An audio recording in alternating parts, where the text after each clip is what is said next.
On October 20, 2020, Nigeria's National Army commenced Operation Crocodile Smile. This coincided with the governor of Lagos, Babajide Olusola Sanwo-Olu, announcement that there would be a 24-hour curfew starting at 4 p.m. across the state. People complained that they couldn't get home by 4 p.m. because of the heavy traffic. So the governor pushed back the time to around 9 p.m. But the army deployed earlier than 9 p.m. and went to Lekki tollgate and instantly started firing on unarmed peaceful protesters, killing as many as 20 people. This was indeed a very bad day for Nigeria. October 20, 2020. Now, the Chief of the Army Staff, Lieutenant General Burati, claimed that the reports that have been coming out about the incident were fake, that the army did not shoot and kill up to 20 peaceful protesters. He called it fake news. We'll get back to that later, but just think about that. The army's deployed, they opened fire with live ammunition, and people are killed. What do you think happens when you take, machine guns and take guns and shoot into a crowd? What, you think they're not going to die? I would say Nigerian government, you guys are a shame to the world for killing your own citizens, sending military to the streets to kill unarmful protesters because they are protesting for their rights. It's uncalled for. All over the world, African life is brutalized.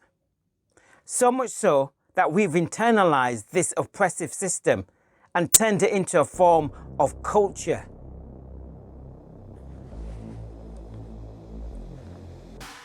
All over the world, we are brutally dealt with. Our protesters are brutally dealt with. Our petty criminals are brutally dealt with. Our children are brutally dealt with. Our youth are brutally dealt with. Our women are brutally dealt with. We are the most brutalized people on planet Earth. We Africans, and those who identify as black, we are the most brutalized people on planet Earth. Why? Why? Why?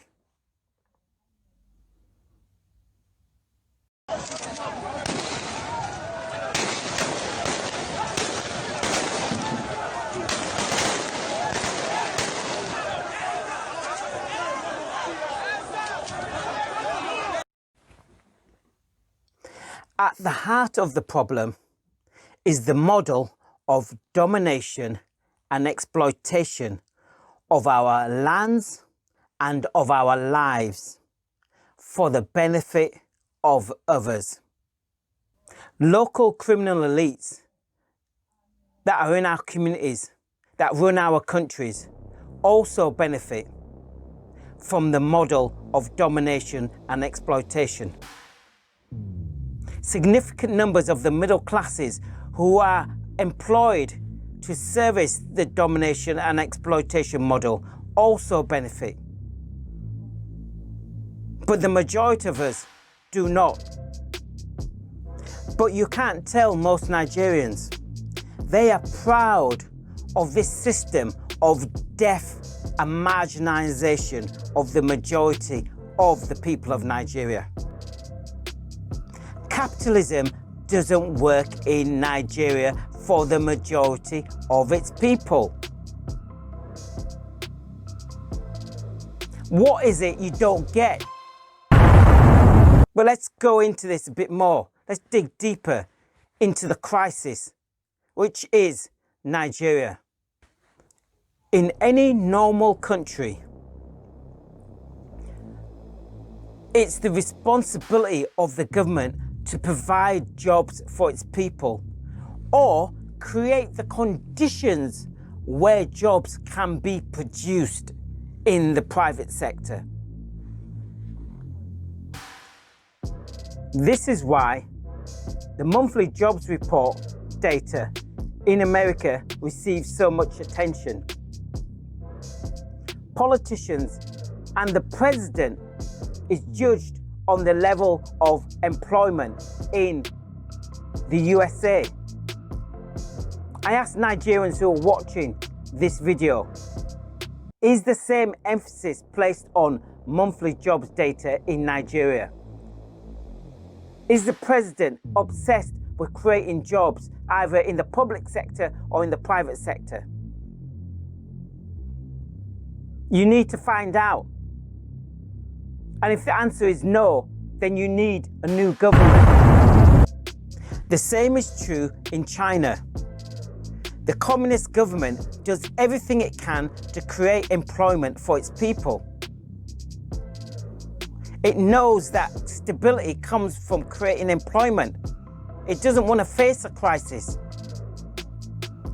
How is it the two largest economies focus on employment? Think about that. The system of Wild West capitalism in Nigeria isn't working for its people. There were over 8 million children not in school in Nigeria. It's the highest figure in the world, higher than India with a population of 1.4 billion people. And it's no good saying, well, they're all in the north. No, that's not true. There's children not in school across Nigeria. Just think what will happen to those children as they grow up. They'll be abused. They'll be exploited. They end up turning to crime and prostitution. They'll be used by politicians to kill innocent people. Politicians will buy their votes for a few naira. It's the responsibility of all Nigerians to make sure that children are in school.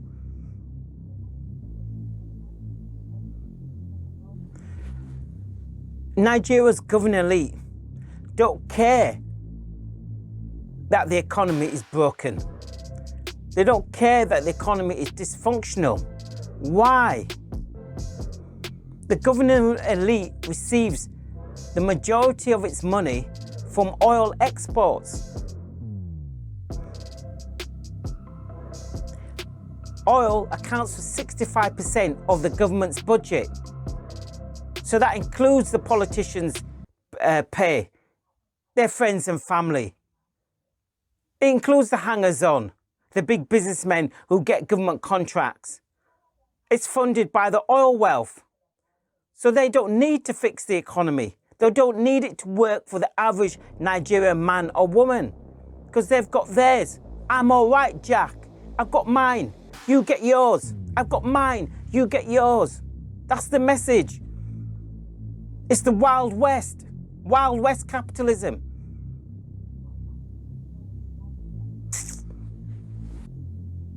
Now, the issue with crime in Nigeria. Crime is related to poverty. It's related to unemployment. It's related to hopelessness. For years, there has been an established link with crime and poverty, with crime and unemployment. You give people work and crime will come down. But the elites in Nigeria don't want to do that. Instead, they divert scarce resources into funding the police, into funding SARS, into funding the army.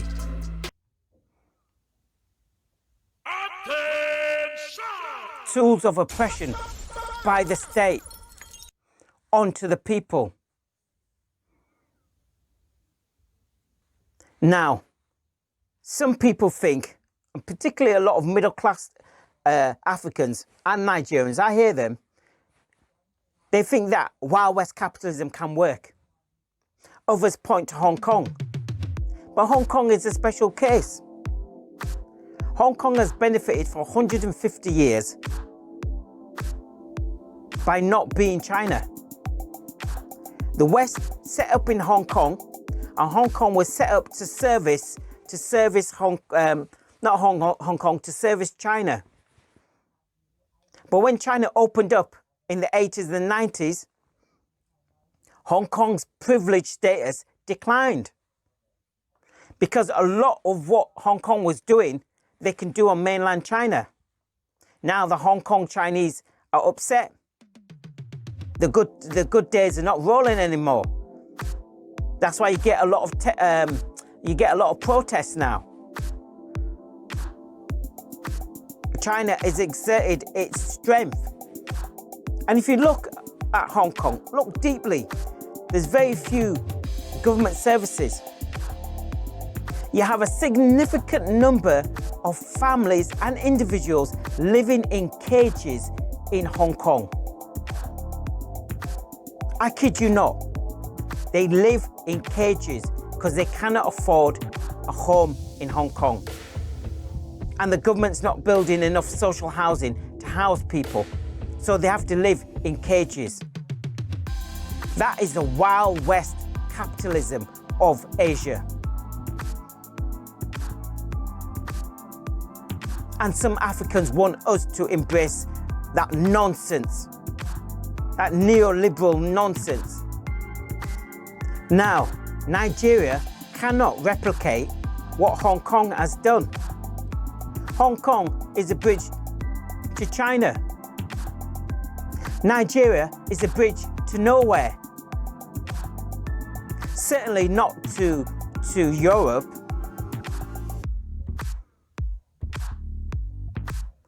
Now, Buhari dismissing the reports of his soldiers killing innocent Nigerians as fake news is not right. There's video evidence. There's eyewitness evidence. There are young protesters in hospital. So how can he go around saying it's fake news? He put that out so the Western media and the Western governments can go, oh, well, you know, it's just a little bit of trouble. Nobody really died. You see how that works? And because he said it's fake news, Buhari said it's fake news, all the Western media, including the governments like the UK and the US, have basically played down the fact that people have been killed. Think about it. Which government puts its army on the street to kill its own citizens and then says it's fake news when people have evidence that the citizens have been killed? This is not normal. Nigeria is not normal. It's a crisis. Too many Nigerians are falling for the same playbook that the federal government rolls out each time. Too many. People don't really learn from history. So what is the Nigerian playbook? Well, on one hand, it uses the army and the police to repress any resistance to the state. So that's what it does with Boko Haram. On the other hand, sorry about the clenched fist, but I feel that way. On the other hand, it gives people money to go away. So look at Azari, the Niger Delta militant. They gave him $10 million US to go away, and he went away. In fact, he's moved to Benin. He's moved to Benin to keep his wealth. And young people are not learning from it. The government announced a scheme to create jobs, right? And there's some funding to set up businesses and enterprises. So a lot of young people are applying for the money. It's a simple tactic. You repress those people who will not submit, and you give those people who will submit money. But the system doesn't change. Why? Why? Why? Why are Africans and those who identify as black around the world being brutalized? It's largely because we live on lands that have natural resources. And the industrialized world wants those resources. They want them at any cost. Or should I say, they want them at the lowest cost. And as Africans are growing in number, repression has to increase because we need a greater share of those resources to sustain life. But they say, no. You can't have that wealth. We require that wealth. And that's why we are being brutalized around the world. And even when we do not have resources for them to extract, they extract wealth from our bodies by incarcerating us around the world. You make money from keeping people in prison. You make money from policing your communities. The police make money. The judges make money. The lawyers make money.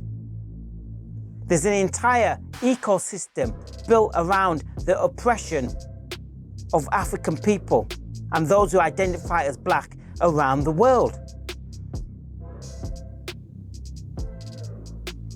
Look at Jamaica as an entire private hotel sector. But it can only function as a private hotel sector with private beaches as long as the people of Jamaica do not get involved. So you can't walk on the beaches as a Jamaican national. You can't walk on private beaches, no. And if you cause trouble in Nigeria, they'll bring out the army. They'll bring out the repressive police. Did I say Nigeria? I meant to say Jamaica. They'll bring out the army in Jamaica. Yes, I'm not joking. It's amazing. Go to Colombia. They're repressing the Africans who were enslaved in Colombia. They're repressing them because they're in an area which is now deemed valuable in terms of natural resources.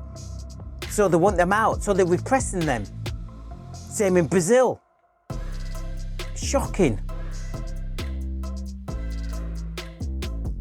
Right, I'm at the end. So I have two questions for you. The first question, will Nigeria exist as a single unified country within the next 30 years? Yes or no? Give me reasons for your yes or no. Secondly, should Nigeria end its love affair with Wild West capitalism? Yes or no? Give reasons for your yes or no. Leave your answers for either one or both questions in the comment section below the video on YouTube. But I'll leave you with this. The devil finds work for idle hands. Africa, historically, sub-Saharan Africa, has been fundamental to the global prosperity of the advanced countries. Okay? And Africa had a role to play. It has a role as a raw material producer. We will not allow sub-Saharan Africa to escape that.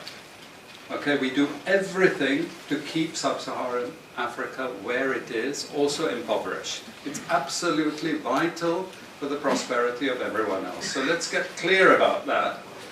Okay, and this means all the economic structures, all the global institutions, and the economics we teach everyone is all designed to keep Africa exactly where it is. And whether it is Europe or US or now China, it's always the same. We need Africa to be impoverished because we need those raw materials and we need them dirt cheap. Okay, so that's the message. Thank you for watching this Warrior for Power video.